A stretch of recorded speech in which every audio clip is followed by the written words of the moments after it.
Bismillahirrahmanirrahim.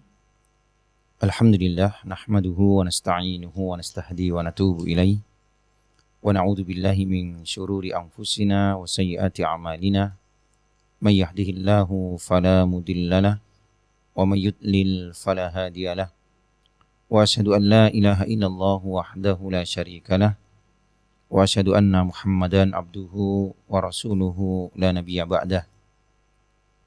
Allahumma salli wa sallim ala nabiyyina Muhammadin wa ala alihi wa sahbihi ajma'in. Rabbi shrah li sadri wa yassir li amri wahlul 'uqdatam min lisani yafqahu qawli. Amma ba'du. Para pendengar keluarga Radio Hijrah yang dimuliakan oleh Allah Subhanahu wa taala, dimanapun antum berada, tentunya tidak ada kata yang pantas kita ucapkan pada malam yang berbahagia ini kecuali alhamdulillah. Segala pujian hanyalah milik Allah Azza wa Jalla atas segala limpahan daripada nikmat-nikmatnya dan juga karunia-Nya. Salawat dan salam semoga selalu tercurah limpah kepada junjungan kita Nabi Agung Muhammad sallallahu alaihi wasallam beserta keluarganya, sahabat-sahabatnya, dan juga kepada kita semua umatnya yang senantiasa tentunya berupaya untuk mengikuti petunjuk dan sunnah-sunnah beliau hingga yaumil qiyamah. Para pendengar yang Allah Ta'ala muliakan, insyaallah pada kesempatan kali ini kita kembali akan melanjutkan pembahasan kitab Lum'atul I'tiqad, Syarah Lum'atul I'tiqad, dan kita insyaallah masuk pada pembahasan hak-hak para sahabat Nabi sallallahu alaihi wasallam. Berkata Al-Imam Ibnu Qudamah Al-Maqdisi rahimahullah ta'ala dalam kitabnya Lum'atul I'tiqad, wa nashhadu lil 'asharati bil jannah, dan kita mempersaksikan terhadap 10 orang sahabat Nabi sallallahu alaihi wasallam yang Nabi khabarkan mereka masuk surga. Kama syahida lahumun Nabi sallallahu alaihi wasallam, sebagaimana Nabi sallallahu alaihi wasallam persaksikan mereka bahwa mereka menjadi penghuni surga. Faqala, Nabi kita bersabda, Abu Bakar fil jannah, Abu Bakar di surga, Umar fil jannah, Umar di surga, wa Utsman fil jannah, Utsman di surga, wa Aliyun fil jannah, Ali di surga, wa Talha fil jannah, Talha di surga, wa Zubair fil jannah, dan Az-Zubair fil jannah, wa Sa'dun fil jannah, Sa'ad fil jannah, wa Sa'idun fil jannah, Sa'id di surga, wa Abdurrahman ibnu Auf fil jannah, dan Abdurrahman bin Auf di surga, wa Abu Ubaidah ibnu Jarrah fil jannah, demikian juga Abu Ubaidah bin Jarrah di surga. Wa kullu man syahida lahu an-nabiy sallallahu alaihi wasallam bil jannah syahidna lahu biha, dan siapa saja yang Nabi sallallahu alaihi wasallam persaksikan masuk surga, maka kita wajib juga mempersaksikannya. Kaqaulihi, sebagaimana sabda beliau sallallahu alaihi wasallam, Al-Hasanu wal-Husainu sayyida syababi ahlil jannah. Al-Hasan dan Al-Husain merupakan pemimpin daripada para pemuda penduduk surga nanti. Wa qauli li Tsabit ibnu Qais, demikian juga ketika Nabi sallallahu alaihi wasallam bersabda tentang Tsabit bin Qais, beliau mengatakan, innahu min ahlil jannah, sesungguhnya dia Tsabit bin Qais termasuk penghuni surga. Kemudian beliau melanjutkan, wala najzimu li ahadin min ahlil qiblati bi jannatin wala narin illa man jazama lahu ar-rasulu sallallahu alaihi wasallam. Kita tidak boleh memastikan seseorang daripada ahli kiblat, yakni kaum muslimin, dia masuk surga atau masuk neraka kecuali siapa yang dipastikan oleh Rasulullah SAW. Jadi kita tidak boleh memastikan si fulan masuk surga, si alan masuk surga, atau si fulan di neraka, si alan di neraka. Kecuali sesiapa yang Nabi SAW pastikan dia masuk ke surga atau dia masuk ke neraka. Lakinna narju lil muhsini wa nakhafu 'alal musii. Jadi kita tidak boleh memastikan seorang itu masuk surga ataupun masuk neraka kecuali siapa-siapa yang disaksikan oleh Nabi SAW. Akan tetapi kita berharap bagi orang-orang yang berbuat kebaikan dia masuk surga. Wa nakhafu 'alal musii, dan kita takut, kita khawatir para pelaku-pelaku keburukan dia akan masuk ke dalam neraka. Para pendengar yang Allah Ta'ala muliakan dan para pemirsa yang Allah Ta'ala semoga menjaga kita semua. Al-Imam Ibnu Qudam Al-Maqdisi rahimahullah Ta'ala telah menyebutkan kepada kita tentang keutamaan para sahabat. Di antaranya bahwasanya mereka adalah sahabat-sahabat Nabi, orang-orang yang Allah Ta'ala pilih untuk menjadi teman-teman Nabi SAW. Dan mereka masuk surga. Di antara mereka ada yang dikhususkan oleh Nabi SAW, dijamin masuk surga, menunjukkan keutamaan mereka, menunjukkan bagaimana derajat mereka. Di antaranya ini 10 orang yang Nabi SAW sebutkan mereka dalam satu hadis adalah penghuni surga. Ini hadis yang diriwayatkan oleh Imam Tirmizi. Nabi kita SAW bersabda, Abu Bakrin fil jannah, Abu Bakar di surga, wa Umar fil jannah, yani Umar bin Khattab fil jannah, wa Utsman fil jannah, Utsman fil jannah, Utsman di surga, wa Aliyun fil jannah, Ali bin Abi Thalib di surga, wa Talha fil jannah, yani wa Talha bin Ubaidillah, ya, dari Bani Tamim, termasuk generasi pertama yang masuk Islam, as-sabiqun al-awwalun, ya. Subhanallah. Talha bin Ubaidillah terbunuh dalam perang Jamal di tahun 36 Hijriah. Dan banyak keutamaan daripada Talha bin Ubaidillah.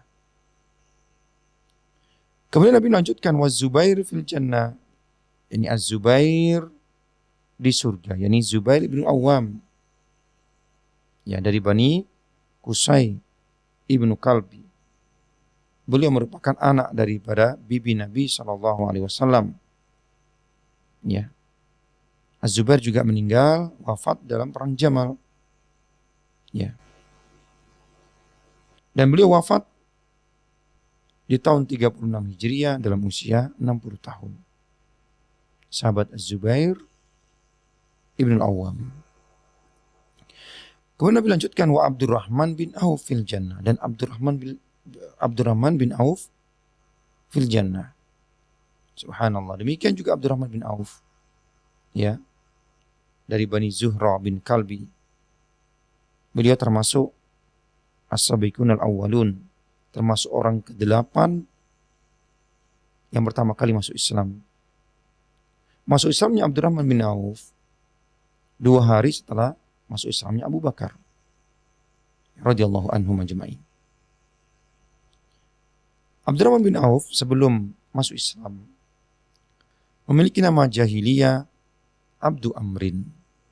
Abdu Amrin, hambanya si Amr, atau hambanya Amr.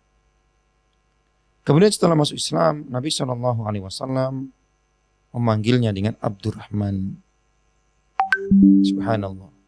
Abdurrahman bin Auf, ya, termasuk sahabat yang mendapatkan doa keberkahan harta dari Nabi SAW ketika Abdurrahman bin Auf menginfakkan banyak sekali hartanya di jalan Allah Ta'ala.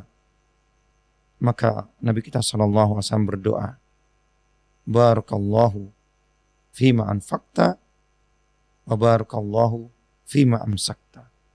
Semoga Allah Ta'ala memberkahi apa-apa yang engkau infakkan, dan semoga Allah Ta'ala memberkahi apa-apa yang engkau tahan. Subhanallah. Maka doa Nabi SAW kepada Abdurrahman bin Auf ini dikabulkan oleh Allah Ta'ala. Maka jadilah Abdurrahman bin Auf salah seorang sahabat ataupun sahabat terkaya yang hartanya melimpah-limpah. Subhanallah. Dan Abdurrahman bin Auf jadikan kekayaannya, hartanya, ini semua di jalan Allah Ta'ala. Subhanallah.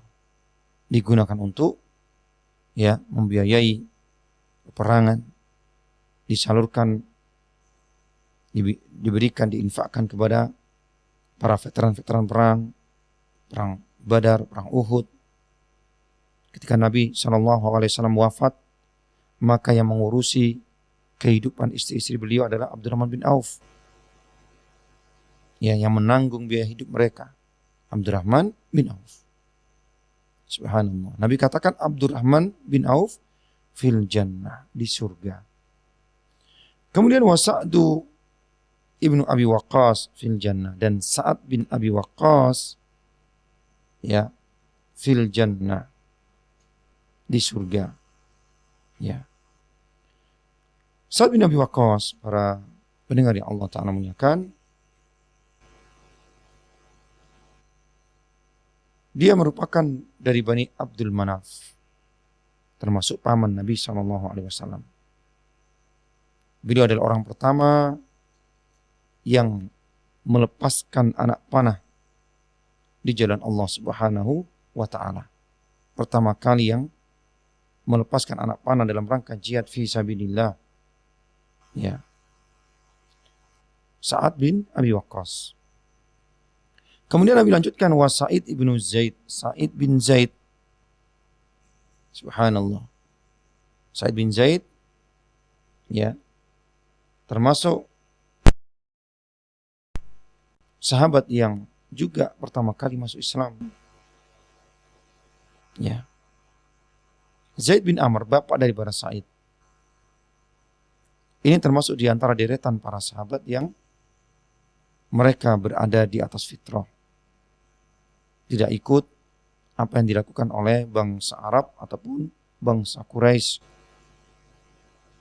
Waktu itu ketika mereka menjadikan berhala-berhala sebagai sesembahan selain daripada Allah Ta'ala. Zaid bin Amr berangan-angan kalaulah ada Nabi yang menyuruh kepada umat ini, membawa umat ini dari kegelapan, kesyirikan, kejahiliaan menuju cahaya tauhid. Akan tapi Zaid bin Amr ketika kembali ataupun hendak masuk ke kota Mekah, dia pun dibunuh. Sebelum meninggal dia pun berdoa kepada Allah, kalaulah dirinya Zaid ini tidak bisa mendapatkan kemuliaan untuk menjadi sahabat Nabi SAW, dia berdoa agar anaknya Sa'id tidak dihalangi untuk menjadi sahabat Nabi SAW. Subhanallah. Jadi Sa'id ibnu Zaid fil jannah, di surga. Kemudian Abu Ubaidah ibnu Jarrah fil jannah. Abu Ubaidah bin Jarrah fil jannah. Beliau dari Bani Fihr, termasuk sahabat yang pertama kali masuk Islam. Dan beliau wafat di Syam di era khilafah Umar bin Khattab dikarenakan wabah penyakit Ta'un Amwas. Abu Ubaidah ibnu Jarrah. Subhanallah. Kemudian ada juga para sahabat-sahabat yang lainnya yang Nabi SAW habarkan secara khusus mereka masuk surga. Di antaranya ini cucu beliau Al-Hasan dan Husain, dan juga sahabat. Nabi bersabda tentang Hasan dan Husain. Beliau mengatakan, Al-Hasan wal Husain sayyida sababi ahlil jannah. Hasan dan Husain ini merupakan dua orang pemimpin, sayyid dari para pemuda-pemuda yang ada di surga. Subhanallah. Kemudian Nabi SAW juga berkata tentang Sabit bin Qais, innaka lasta min ahlin nar, walakinnaka min ahlil jannah.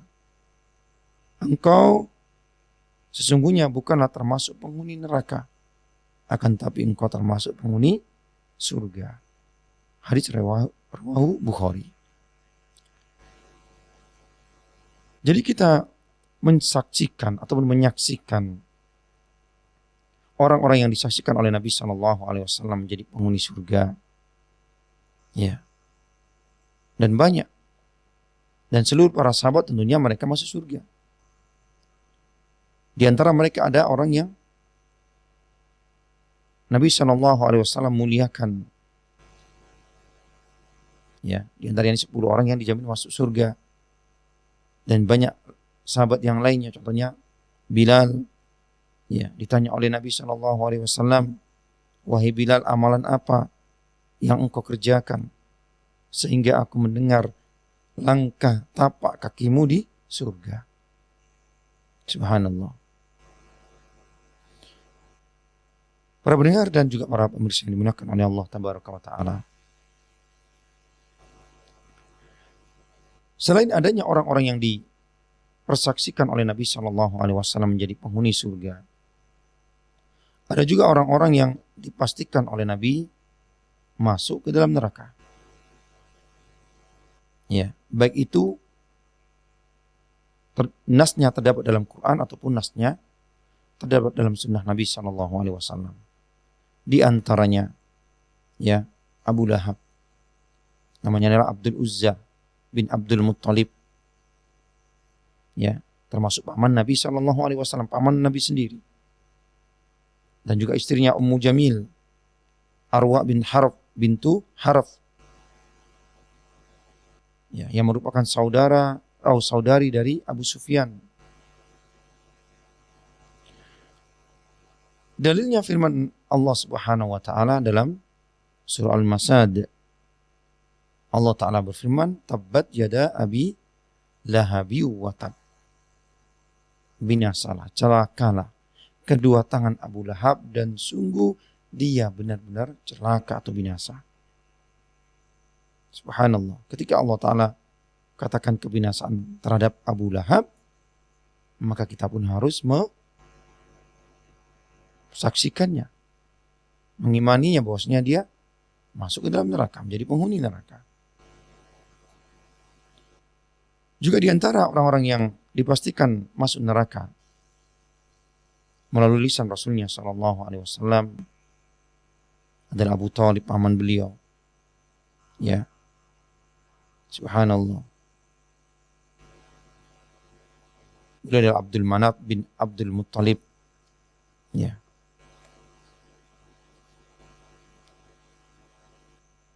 Dalilnya adalah sabda Nabi kita SAW,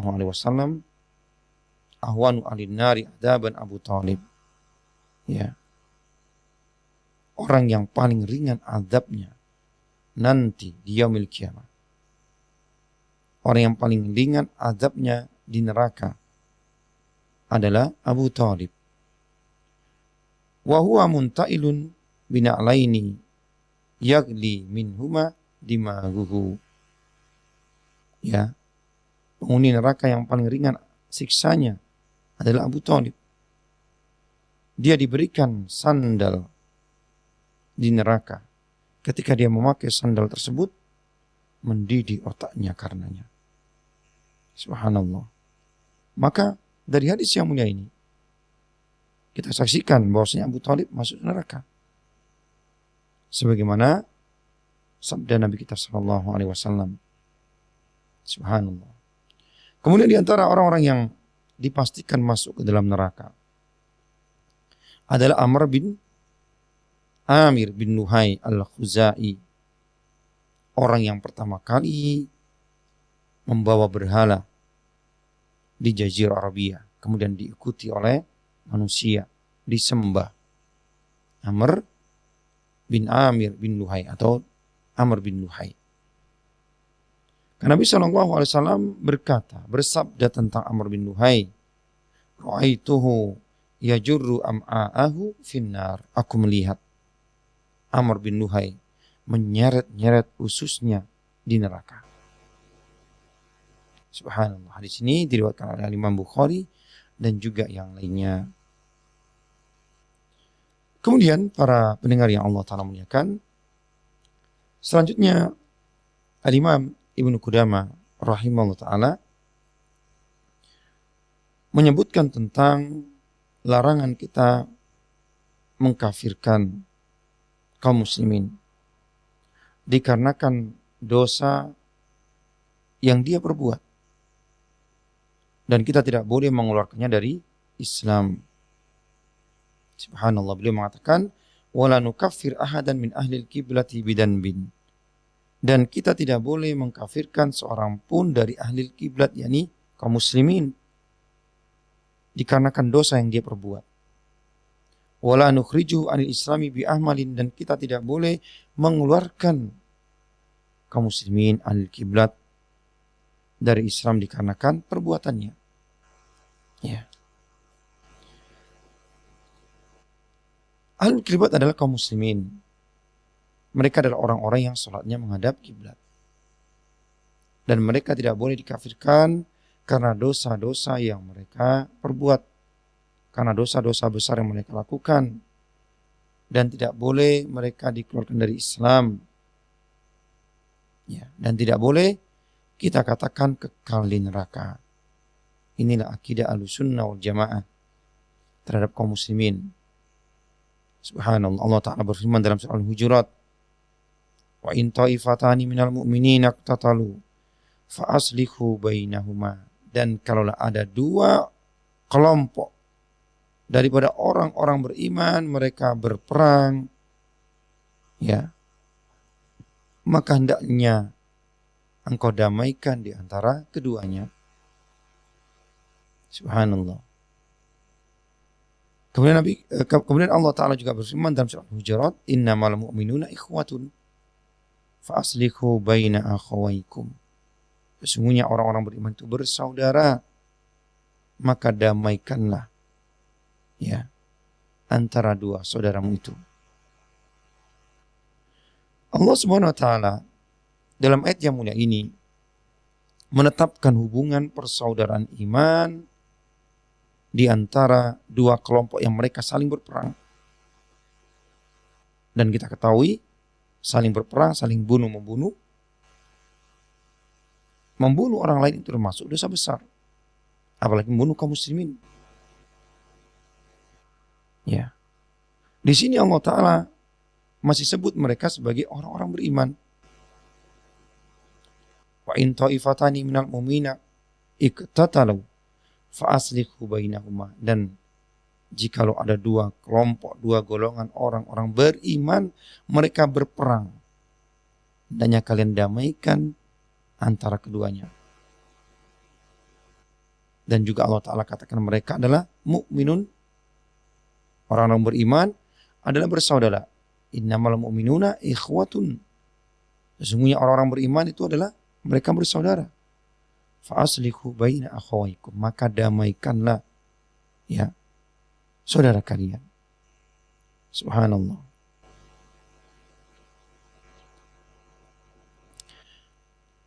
Kalau memang mereka dihukumi dengan kekufuran, dengan kafir, dikarenakan dosa besar yang mereka lakukan, yakni membunuh saudaranya dalam peperangan ini, ya, maka tentunya tidak ada persaudaraan di antara mereka.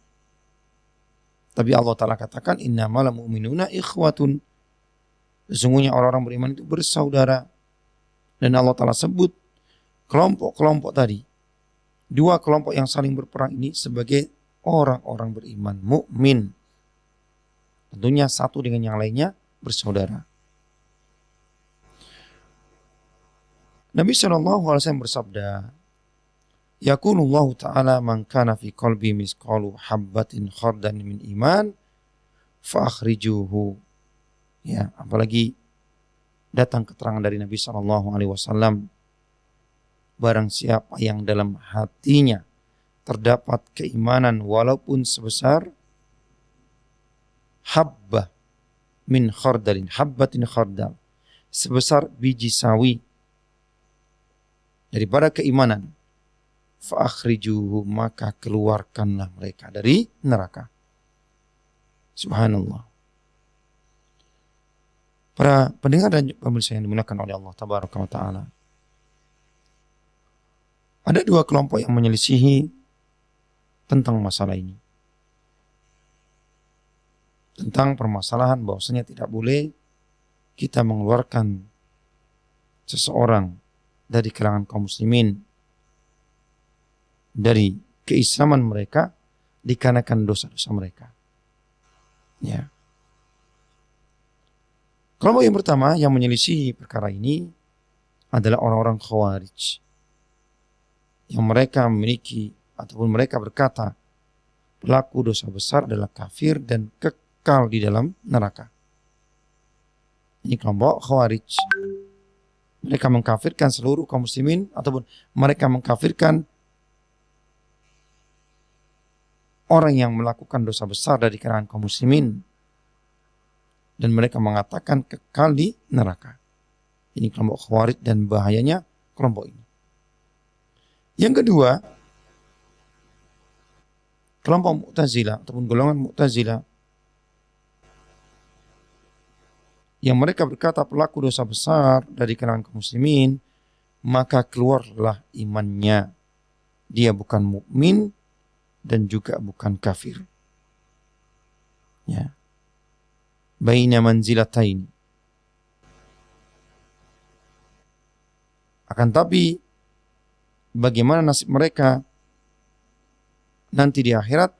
Orang-orang Mu'tazilah sebagaimana orang-orang Khawarij, bahwasanya mereka akan kekal di neraka. Wa iyadu billah. Maka bantahan terhadap dua kelompok ini, pertama, mereka menyelisihi Al-Quran yang tadi kita sebutkan, dan juga sunnah hadis Nabi SAW.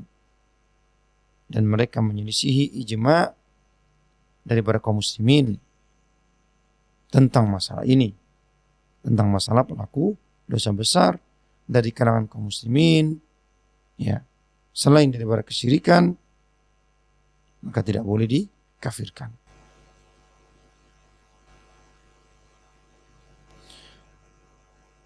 Kemudian hak-hak para sahabat radhiyallahu anhum. Kita ketahui bersama para pemirsa dan pendengar yang dimuliakan oleh Allah Ta'ala, umat yang paling berjasa daripada umat baginda Nabi SAW adalah sahabat-sahabat beliau. Dan Nabi berikan rekomendasi terhadap mereka. Khairun nasi qarni summal ladina yalunahum summal ladina yalunahum. Sebaik-baik generasi adalah generasiku, yakni generasi para sahabat. Kemudian setelahnya dan setelahnya. Dan Nabi katakan, la tasubbu ashabi, janganlah kalian mencela, mengejek, menghina para sahabatku. Fa'alladhi nafsi biyadihi, yang demi zat yang jiwaku berada di tangannya, yakni demi Allah. Lau anfaqa ahadukum misla uhudin dhahaban ma balagha mudda ahadihim wala nasifa. Kalaulah kalian infakkan emas sebesar gunung Uhud, ya, maka tidak akan sanggup menyamai infak satu mud ataupun setengah mud daripada mereka para sahabat. Nabi melarang kita untuk mengejek, mencela, menghina para sahabat. Subhanallah. Kalau kita memiliki emas sebesar gunung Uhud, gunung yang sangat besar sekali menjulang, kita infakkan, maka ini tidak akan bisa menyamai infak mereka para sahabat. Ya, setengah mud pun gak akan bisa. Maka hak para sahabat atas umat Islam sangatlah besar sekali, karena besar jasa para sahabat radhiyallahu anhum. Kita tidak akan bisa mengerjakan perintah-perintah Allah tanpa mereka. Kita tidak akan bisa melaksanakan bagaimana tata cara kaifiyah salat kecuali dari mereka yang meriwayatkan. Subhanallah. Maka sebagai umat Islam, hendaknya kita mencintai mereka sepenuh hati, memuji mereka, tidak membicarakan mereka para sahabat kecuali kebaikan-kebaikan mereka, berhenti dan tidak membicarakan keburukan para sahabat. Apa-apa yang terjadi di antara mereka, peperangan-peperangan yang terjadi di antara mereka, perang Jamal, perang Siffin, ya, itu merupakan ijtihad mereka, yang mana kebaikan mereka menutupi itu semuanya. Subhanallah. Kemudian hukum mencaci para sahabat. Apa hukum mencaci ataupun mengejek para sahabat?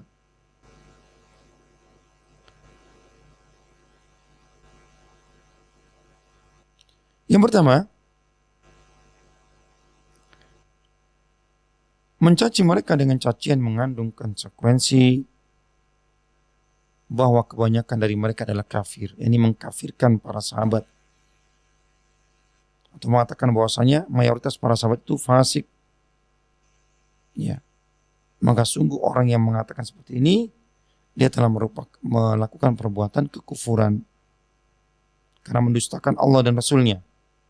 Allah memuji para sahabat. As-sabiqun al-awwalun minal muhajirin wal ansar walladzina taba'uhum bi ihsan radhiyallahu anhum wa radu'an. Orang-orang yang pertama masuk Islam dari kalangan umat ini, kaum muhajirin dan ansar, dan orang-orang yang mengikuti mereka dengan baik, Allah ridho kepada mereka, mereka ridho kepada Allah.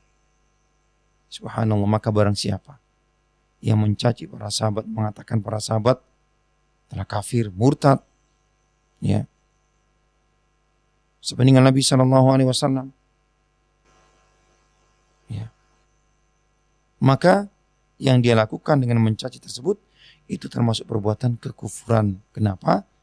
Karena mendustakan Allah dan Rasulnya. Allah sebutkan keutamaan para sahabat dalam Quran. Nabi SAW sebutkan keutamaan para sahabat dalam hadis-hadis beliau. Ini yang pertama. Yang kedua, hukum mencaci mereka para sahabat dengan melaknat, menjelek-jelekkannya, tidak sampai mengkafirkannya. Maka di sini ada dua pendapat para ulama. Ya. Pendapat yang paling benar, maksudnya orang yang menjelekkan para sahabat, tidak mengkafirkannya, ya, maka tidak kafir. Tapi dia harus dicambuk, ya, dan diasingkan sampai dia bertaubat dari perkataannya. Yang ketiga, mencaci mereka dengan cacian yang tidak menciderai agama mereka, kehormatan mereka. Seperti mengatakan mereka bakhil atau penakut, maka pelakunya tidak dikafirkan. Tapi hendaknya dia dihukum. Pemerintah menghukum orang tersebut dengan hukuman yang membuat dia jerah. Subhanallah. Ya. Karena begitu besarnya hak para sahabat atas kita kaum muslimin, hak untuk dihormati, hak untuk dimuliakan, karena jasa-jasa mereka membela Islam, membela Nabi-Nya SAW, dan membela kaum muslimin, mengorbankan apa yang mereka miliki, harta mereka, nyawa mereka, darah mereka. Maka selayaknya ya kita, ya, memuliakan mereka. Subhanallah. Naam, Allah Ta'ala alam bisawab. Nah Ustaz, Masya Allah, jazakumullah khairan kasiran atas penyampaian materi yang pertama pada kesempatan malam hari ini. Yang mana pada kesempatan malam hari ini kita dalam pembahasan ini kitab Syarah Lum'atul I'tiqad, dan kita masuki yakni pada bab hak-hak para sahabat Nabi Sallallahu Alaihi Wasallam. Dan keluarga hijrah tetaplah di 102,3 FM Hijrah Radio. Insyaallah setelah ini kita akan lanjutkan di materi yang kedua. Hijrah memiliki kandungan vitamin, nutrisi, asam, mineral, dan enzim yang berguna bagi tubuh manusia. Semua kandungan tersebut dapat dimanfaatkan sebagai pengobatan tradisional, antibodi, dan penghambat pertumbuhan sel kanker atau tumor. Oleh karena itulah, madu sering digunakan sebagai pengobatan alternatif.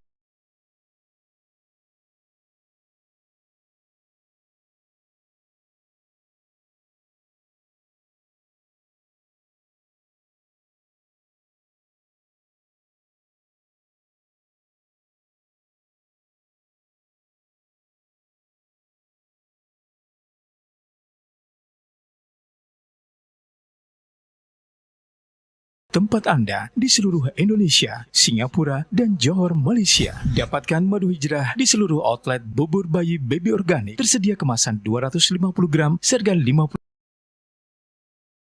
gram seharga Rp100.000. Terbuka kesempatan kepada Anda untuk menjadi reseller madu hijrah. Hubungi kami sekarang juga. Jadikan madu hijrah sebagai teman setiap minuman keluarga Anda.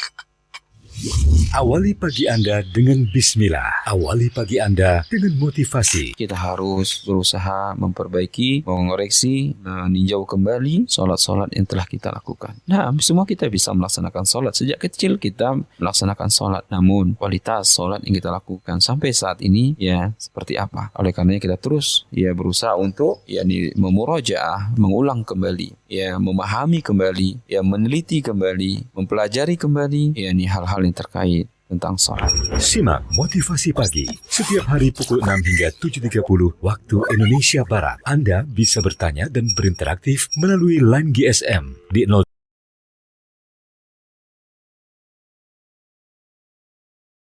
811 775 1023.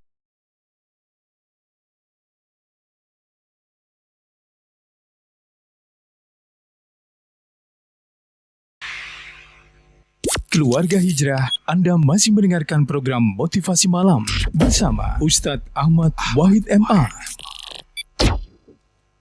Baik, kami ucapkan jazakumullah khairan katsiran untuk Anda yang masih bersama kami di 102,3 FM Hijrah Radio, inspirasi keluarga Anda. Dan mungkin bagi Anda yang baru bergabung pada kesempatan malam hari ini, kita ada dalam program Motivasi Malam, yakni bersama Ustadz Ahmad Wahid BAMA Hafizahullah Ta'ala, yang mana pada kesempatan malam hari ini kita ada dalam pembahasan ini kitab Syarah Lum'atul I'tiqad, dan kita masuki yakni pada bab hak-hak para sahabat Nabi Sallallahu Alaihi Wasallam. Dan keluarga hijrah, insya Allah kita akan lanjutkan ke sesi materi kepada Ustadz Ahmad Wahid BAMA Hafizahullah Ta'ala. Fatafadhal mashkura. Bismillah, alhamdulillah, wassalatu wassalamu ala rasulillah wa ala alihi wa sahbihi wa man wala, amma ba'du. Para pendengar dan juga pemirsa yang dimuliakan oleh Allah Subhanahu wa Ta'ala, ya. Nah, kita melanjutkan perkataan Al-Imam Ibn Qudamah Al-Maqdisi rahimahullah ta'ala dalam kitabnya Lum'atul I'tiqad. Beliau mengatakan, wa naral hajja wal jihada ma'adiyan ma'a ta'ati kulli imamin barron kana au fajiran. Kita wajib berpendapat bahwa haji dan jihad tetap berlaku, disertai ketaatan kepada pemimpin, baik pemimpin tersebut adalah pemimpin yang baik ataupun pemimpin yang fasik. Ya. Wa salatul Jum'ati khalfahum jaizah, dan salat Jumat berada di belakang pemimpin yang fasik itu boleh. Qala Anas, berkata Anas, qala Nabi sallallahu alaihi wasallam, salasun min asli iman, 3 perkara yang termasuk asal daripada keimanan. Al-kafu amman qala la ilaha illallah, menahan diri, tidak mengganggu, tidak mendolimi orang yang mengucapkan la ilaha illallah. Wala nukafirhu bidanbin, dan kita tidak mengkafirkan mereka dikarenakan dosa yang mereka perbuat. Wala nukhrijuhu minal islam bi amalin, dan kita tidak mengeluarkan mereka dari Islam dikarenakan amalan yang mereka lakukan. Wal jihadu madin mundu ba'asani Allahu hatta yuqatila akhir ummati dajjal. Dan jihad itu tetap tegak sejak Allah Ta'ala mengutusku sampai akhir umat ini mereka memerangi Dajjal. La yubtiluhu jawrun jairin wala adlu adilin. Ya. Subhanallah.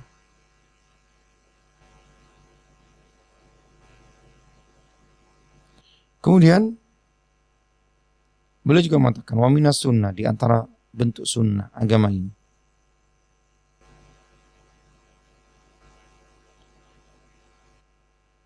tawalli ashabi Rasulullah sallallahu alaihi wasallam wa mahabbatihim,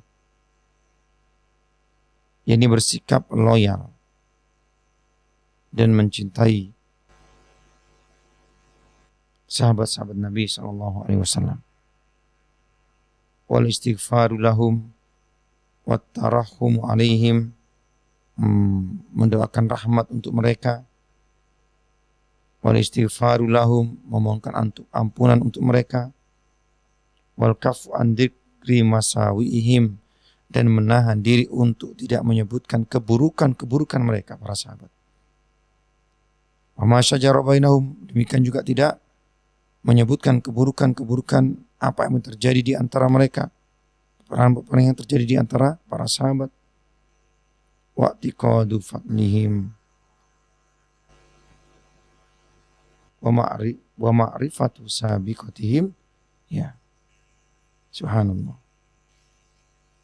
Nah, jadi kita pun mengakui akan keislaman mereka. Mereka adalah orang yang pertama kali masuk Islam. Dan bagaimana sumbangsi mereka terhadap Islam.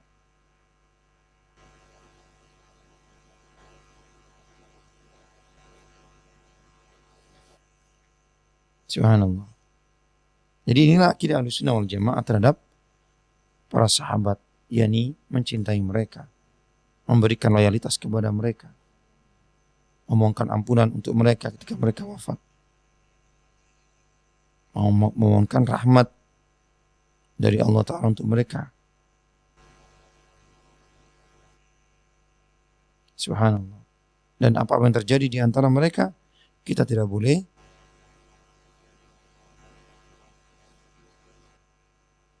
mempermasalahkannya. Kita tidak boleh menjatuhkan mereka. Apa yang terjadi di antara mereka itu merupakan ijtihad. Subhanallah. Dan kebaikan mereka menutupi segala kekurangan-kekurangan mereka para sahabat.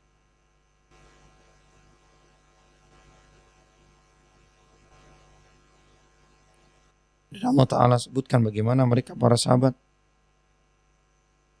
Allah Ta'ala berfirman, Muhammadur Rasulullah, Muhammad itu utusan Allah, walladzina ma'ahu, dan orang-orang yang bersamanya, yakni para sahabat, asyidda'u 'alal kuffar, mereka tegas terhadap orang-orang kafir, ruhama'u bainahum, saling berkasih sayang di antara mereka.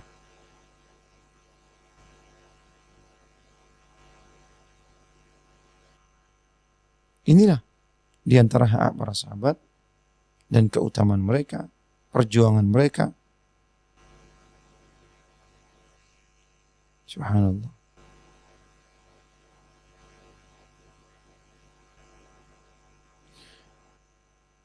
Kemudian beliau melanjutkan, wa minas sunnah, di antara bentuk sunnah, at-taraddi an azwaji Rasulillah sallallahu alaihi wasallam ummahatil mu'minin.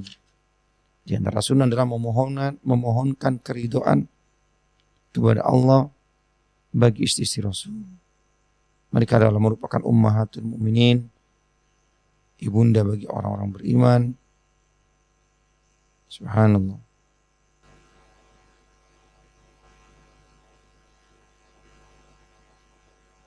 Nah, jadi inilah hak para sahabat dan bagaimana keutamaan mereka, bagaimana amalan mereka. Subhanallah.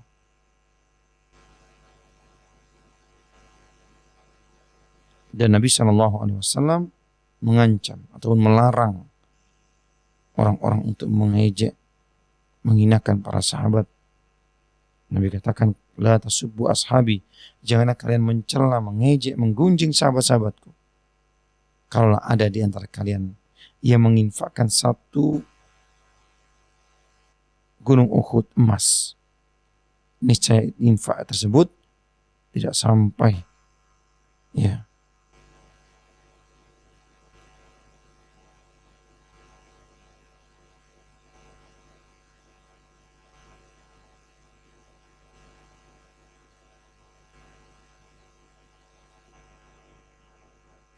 Nah, mungkin ini ya pembahasan kita pada kesempatan kali ini tentang hak-hak para sahabat.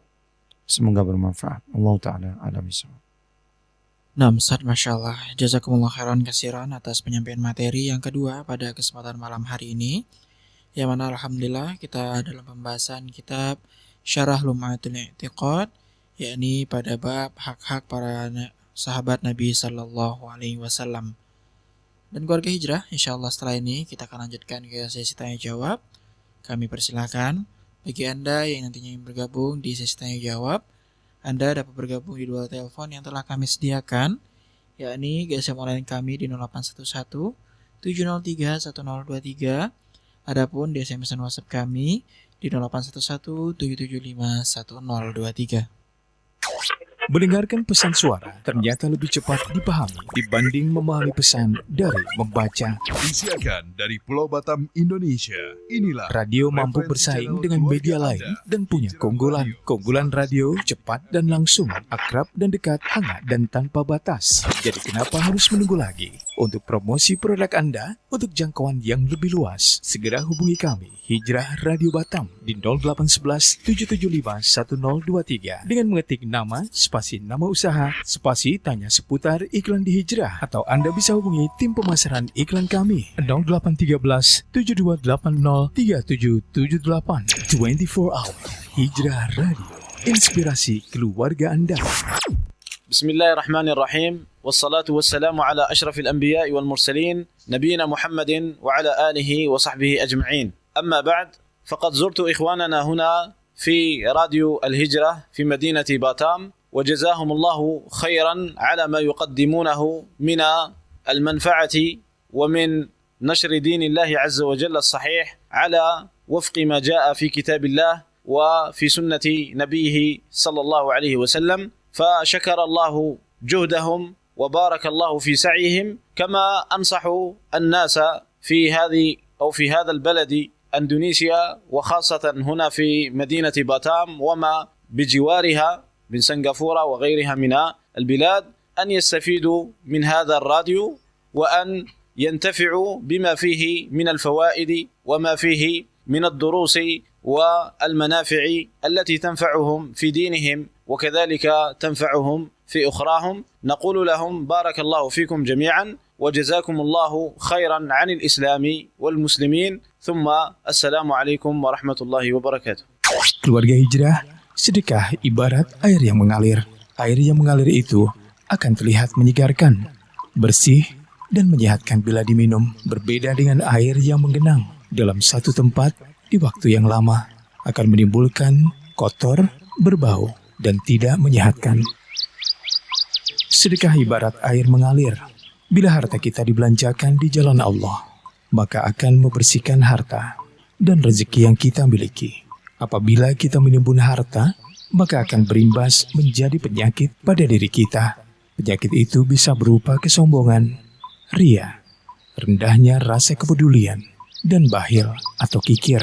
Dengan bersedekah, dapat melipat gandakan pahala kita di sisi Allah Subhanahu wa Ta'ala. مثل الذين ينفقون أموالهم في سبيل الله كمثل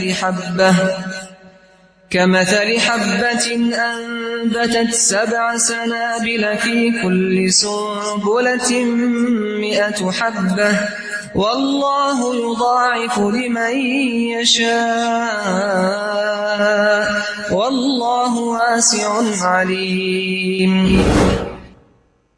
Keluarga Hijrah, Anda masih mendengarkan program Motivasi Malam bersama Ustadz Ahmad Wahid MA.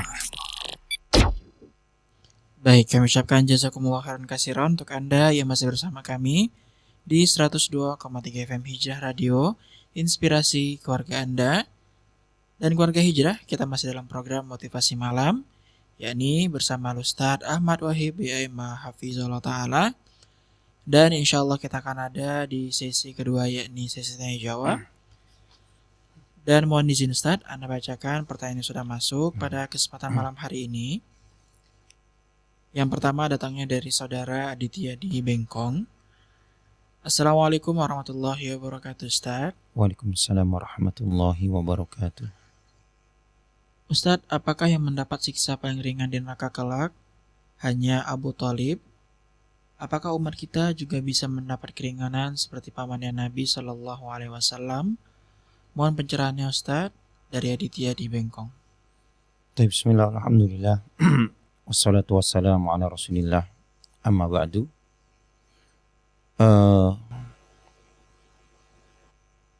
Kepada saudara Aditya di Bengkong, ya, barakallahu fiik. Tentang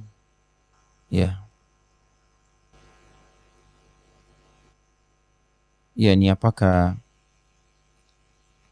yang mendapatkan siksa paling ringan di neraka adalah hanya Abu Thalib? Apakah umat Nabi Shallallahu Alaihi Wasallam juga mendapatkan keringanan sebagaimana paman beliau Abu Thalib? Ya. Tapi yang pertama, tentunya kita mengatakan Abu Thalib adalah orang yang paling ringan azabnya, siksanya di neraka. Ini sesuai dengan petunjuk Nabi Shallallahu Alaihi Wasallam. Nabi yang katakan ahwanu ahlin nar adaban Abu Thalib. Ya, yang paling ringan azabnya, siksanya nanti di neraka adalah Abu Thalib. Apa itu? Abu Thalib diberikan 2 sandal. Ketika dia pakai sandal tersebut, sandal dari neraka, maka mendidih otaknya. Masya Allah. Ya. Naudzubillahi minan nar. Kita mohon kepada Allah perlindungan daripada neraka. Tentunya dalam hadis yang mulia ini kita katakan Abu Thalib lah penduduk neraka yang paling ringan siksanya sesuai dengan petunjuk Nabi. Sesuai dengan kabar dari Nabi Sallallahu Alaihi Wasallam. Adapun umat beliau Sallallahu Alaihi Wasallam yang melakukan perbuatan dosa besar selain daripada kesyirikan, maka kelak nanti di yaumil qiyamah ini dikembalikan kepada masyiatullah, kehendak Allah Ta'ala. Bisa jadi Allah Ta'ala ampuni, bisa jadi Allah Ta'ala siksa dia di neraka. Dan Nabi Sallallahu Alaihi Wasallam memberikan syafaat kepada umatnya. Di antaranya ini syafaat kepada orang-orang yang harusnya dia masuk neraka karena dosa besar yang dia lakukan. Selain daripada kesyirikan dan Allah Ta'ala tidak ampuni, maka tidak jadi. Dan juga ada yang umat Nabi Sallallahu Alaihi Wasallam yang masuk ke dalam neraka, dikeluarkan dari neraka. Subhanallah. Jadi nanti kelak ada banyak syafaat. Nabi-nabi memiliki syafaat untuk umatnya. Nabi kita Muhammad Sallallahu Alaihi Wasallam, beliau simpan doa. Setiap nabi itu memiliki doa yang mustajab. Semua mereka minta sewaktu di dunia. Ada Nabi Muhammad Sallallahu Alaihi Wasallam, beliau simpan untuk umatnya. Allahu Akbar, menunjukkan begitu cintanya Nabi kepada umatnya. Nah, jadi yang bisa kita simpulkan, yang paling rendah siksanya ataupun yang paling ringan siksanya di neraka adalah Abu Thalib, paman Nabi. Ini karena Nabi yang minta kepada Allah Ta'ala. Subhanallah. Dan tidak ada dari kalangan orang-orang kafir yang nanti masuk ke dalam neraka itu mendapatkan keringanan kecuali Abu Thalib. Sesuai dengan apa yang disabdakan oleh Nabi kita Muhammad SAW. Adapun orang-orang beriman yang masih ada keimanan dalam hatinya, walaupun redup, ya, dikarenakan dosa yang dia lakukan selain daripada kesyirikan, maka nanti kelak bagi orang-orang beriman ataupun orang kaum muslimin, ya, mereka dikembalikan kepada Allah Ta'ala. Apa keputusan Allah Ta'ala? Bisa jadi Allah Ta'ala siksa mereka dikarenakan dosa-dosa mereka. Bisa jadi Allah Ta'ala ampuni. Allah Ta'ala berfirman, innallaha la yughayyiru. Innallaha, ya, sesungguhnya Allah Ta'ala tidak akan mengampuni dosa syirik. Innallaha la yaghfiru an yushraka bihi wa yaghfiru ma duna dzalika liman yasha. Sesungguhnya Allah Ta'ala tidak mengampuni dosa syirik bagi mereka yang tidak mau bertobat. Tapi Allah Ta'ala akan ampuni dosa di bawah kesyirikan, selain daripada kesyirikan, bagi sesiapa yang Allah Ta'ala kehendaki. Nah, adapun bagaimana orang-orang yang mereka masuk di neraka, ya tentunya subhanallah, ini dikembalikan kepada masyiah Allah Ta'ala. Kalau Allah Ta'ala berkehendak untuk mengadabnya di neraka, maka Allah Ta'ala akan azab. Dan Nabi SAW, ya, beliau meminta kepada Allah Ta'ala syafaat agar umatnya yang masuk dalam neraka ini dikeluarkan, ataupun yang akan masuk ke dalam neraka enggak jadi masuk dalam neraka. Subhanallah, ya. Nah, Allah Ta'ala a'lam bishawab. Nah, Ustaz, Masya Allah, jazakumullah khairan katsiran atas penjelasan dari pertanyaan pertama yang datangnya dari Saudara Aditya di Bengkong. Semoga bisa memberikan penjelasan bagi yang bertanya dan juga kita yang mendengarkan. Dan kita lanjutkan ke pertanyaan berikutnya, Ustaz. Ini beliau tidak menuliskan namanya, Ustaz. Assalamualaikum warahmatullahi wabarakatuh, Ustaz. Waalaikumsalam warahmatullahi wabarakatuh. Ustaz, terkadang ada rasa amarah dalam hati ini ketika mendengar ada sebagian orang yang menghina Nabi Shallallahu Alaihi Wasallam dan juga para sahabat.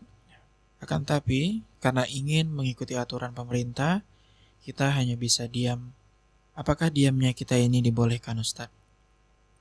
Bismillah, alhamdulillah, wassalatu wassalamu ala rasulillah, amma ba'du.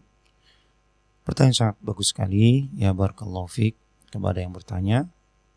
Ya, terkadang kita sebagai seorang muslim menahan rasa amarah dalam hati kita ketika mendengar ada sebagian orang yang menghina Nabi ataupun menghina syiar-syiar agama kita, menghina Quran, membakar Quran, menghina para sahabat. Ya. Kemudian kita diam, tidak bisa melakukan apa-apa. Ya. Apakah diamnya kita ini diperbolehkan? Tentunya dalam mengingkari kemungkaran, Nabi SAW memberikan aturan-aturan. Beliau mengatakan, idza ra'aitu munkaran falyughayyirhu biyadihi. Ketika engkau melihat kemungkaran, maka hendaknya dia merubahnya dengan tangannya, dengan kekuasaannya kalau dia mampu. Fa illam yastati, ya, fabi lisani. Kalau dia enggak mampu, maka dengan lisannya, dengan nasihat, ya. Fa illam yastati, kalau tidak mampu juga, fabi qalbi, yaitu dengan hatinya. Jadi tidak boleh mengingkari kemungkaran, itu akan mendatangkan kemungkaran yang lebih besar. Subhanallah, ini kaidahnya. Ya. Nah, jadi kalau memang kita tidak mampu, karena kita tidak bisa melakukan apa-apa kecuali kalau kita bisa dengan kekuasaan kita menangkap orang yang menghina Nabi ataupun menghina agama ini. Apalagi di negeri kita, ya, agama itu dilindungi oleh negara. Subhanallah, sila pertama kita adalah sila yang berbunyi berketuhanan yang Maha Esa. Ya. Kalau kita mampu, kita sebagai orang yang berkompeten di situ, yang memiliki jabatan di situ, ya, maka boleh kita tangkap dia contohnya. Tapi kalau kita tidak mampu, kita bukan orang yang memiliki kekuasaan itu dengan lisan. Ya, kita memberikan nasihat-nasihat ataupun aduan-aduan dengan baik, dengan ma'ruf. Kalau nggak bisa juga, minimal dengan hati. Subhanallah. Inilah cara mengingkari kemungkaran yang diajarkan oleh Nabi kita Sallallahu Alaihi Wasallam. Nah, Allah Ta'ala alam bisawab. Nah, Ustaz, Masya Allah, jazakumullah khairan atas penjelasan dari pertanyaan. Kita sebut saja dari hamba Allah tadi, Ustaz. Semoga bisa memberikan penjelasan bagi yang bertanya dan juga kita yang mendengarkan. Dan kita lanjutkan ke pertanyaan berikutnya, Ustaz. Ini kembali dari hamba Allah di Batam, Ustaz. Assalamualaikum warahmatullahi wabarakatuh, Ustaz. Waalaikumsalam warahmatullahi wabarakatuh. Bagaimana dengan anggapan beberapa orang yang ketika diajak untuk bertaubat, ia menunda taubat tersebut dan menilai bahwa taubat ataupun tidak, kelak juga akan tetap dicelupkan ke neraka. Terima kasih. Bismillah, walhamdulillah, wassalatu wassalamu ala rasulillah, amma ba'du. Anggapan sebagian orang yang mereka berputus asa daripada rahmat Allah tabaraka wa ta'ala ketika mereka berbuat dosa, bergelimang dengan dosa, mereka menganggap bahwasanya taubat ataupun tidak taubat kelak akan dicelupkan di neraka. Maka ini merupakan anggapan yang salah. Ya, pertama kita tidak tahu kehidupan yang akan terjadi kelak. Apa yang terjadi kelak itu merupakan ilmu Allah Subhanahu wa ta'ala. Yang kedua, ini menunjukkan bahwasanya kurangnya pengetahuan dia terhadap Rabb-nya Allah Subhanahu wa ta'ala. Kurangnya pengetahuan dia tentang bagaimana keagungan Allah Tabaraka wa ta'ala. Allah Ta'ala katakan, "Qul ya ibadiyalladzina asrafu ala anfusihim la taqnatu min rahmatillah." Katakan wahai Muhammad kepada hamba-hambaku, ya, yang mereka mendolimi diri mereka dengan perbuatan dosa yang mereka lakukan. Janganlah kalian berputus asa daripada rahmat Allah. Inna Allah yaghfiru dzunuba jami'an. Sesungguhnya Allah Ta'ala mengampuni semua dosa. Subhanallah. Inilah Rabb kita Allah Azza wa Jalla. Di antara nama Allah Ta'ala Al-Ghaffar, Al-Ghafur, Al-Ghafir, Al-Afuwu, yang maha pemaaf, pengampun. Sampai-sampai dalam hadis qudsi Nabi kita bersabda, Allah Ta'ala berfirman, "Qul ya bani Adam, wahai anak Adam," kata Allah, "lau balagat dunubuka ananas samai." Kalaulah dosa-dosa kalian sampai memenuhi langit, ya, summa astaghfartani, kemudian engkau minta ampunan kepadaku, maka akan kuampuni dan aku tidak lagi melihat dosa-dosa itu. Ya bani Adam, lau ataitani bi qurabil ardi khotoya, kalau engkau nanti kelak datang kepadaku dengan membawa dosa sepenuh bumi, summa la yusriku bi syai'ah, kemudian engkau tidak pernah menyekutukan aku dengan apapun juga, la ataituka bi qurabiha maghfirah, tentu aku akan mendatangimu dengan ampunan sebesar itu juga. Ini Rabb kita Allah Azza wa Jalla. Maka anggapan ini, anggapan bahwasanya tobat tidak tobat, itu sama saja. Ini karena dia tidak mengenal Rabb-nya Allah Azza wa Jalla yang maha luas ampunannya. Kapanpun dan betapa besar dosa-dosa kita, kalau kita mohon ampunan kepada Allah, Allah ampuni. Karena Allah Ta'ala Al-Ghaffarul Ghafur, yang maha pengampun. Al-Afu tuhibbul afwa, dia Allah Ta'ala pemaaf, yang menyukai kemaafan. Subhanallah. Nah, jadi ini anggapan yang salah, yang perlu diberikan pencerahan, diberikan ilmu tentang ini, ilmu tentang mengenal Allah Ta'ala, tentang ilmu bagaimana keagungan dan kebesaran Allah Subhanahu wa Ta'ala kepada hamba-hambanya. Naam, Allah Ta'ala alam shawab.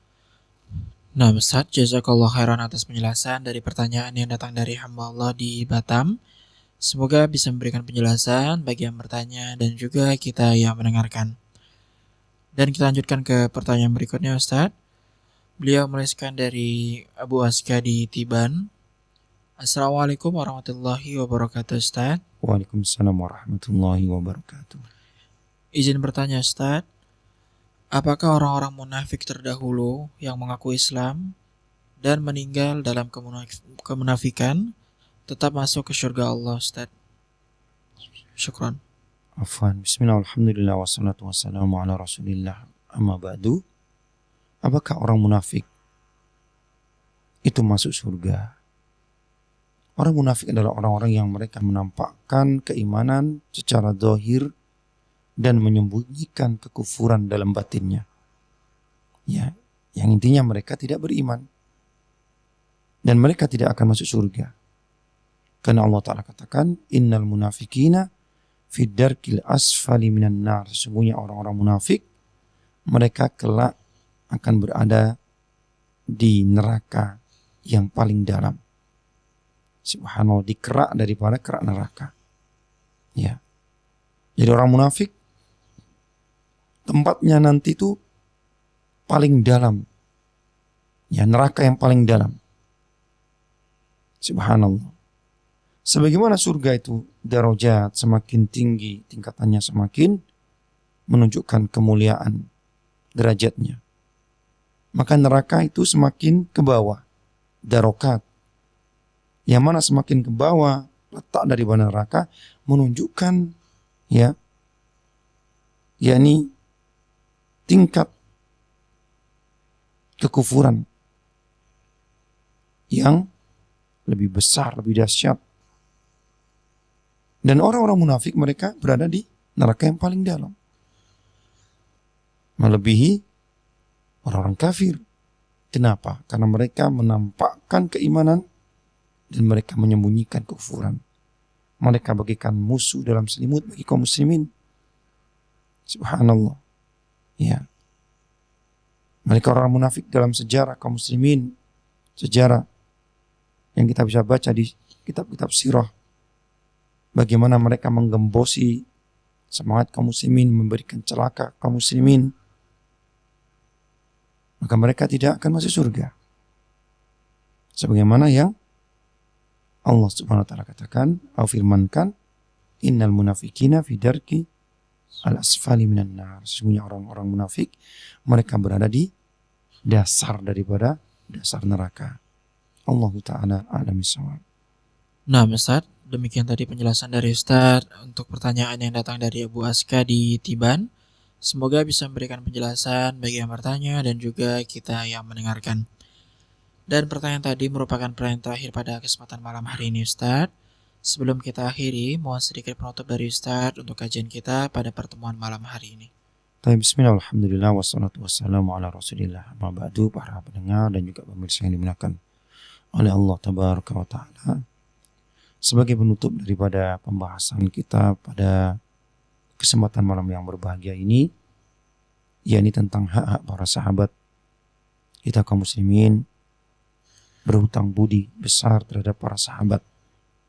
Melalui para sahabat kita mengenal Islam, melalui para sahabat kita mengetahui bagaimana syariat agama ini, bagaimana subhanallah perjuangan mereka. Mereka telah mengorbankan semua yang mereka miliki, harta mereka, darah mereka, nyawa mereka, kehormatan mereka, demi untuk tegaknya Islam. Maka kita sebagai umat baginda Nabi SAW dan yang memberikan hak-hak mereka para sahabat dengan menghormatinya, memuliakannya, berupaya untuk mengenalnya, mengenal para sahabat, mencari bagaimana biografi mereka.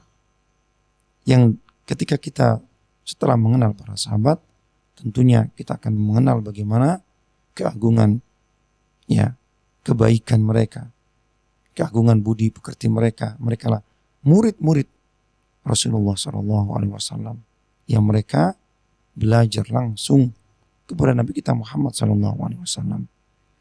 Maka tentunya kita sebagai seorang muslim, marilah kita berupaya untuk menghormati mereka, tidak membicarakan mereka kecuali kebaikan-kebaikan mereka, tidak mencela dan menghina mereka.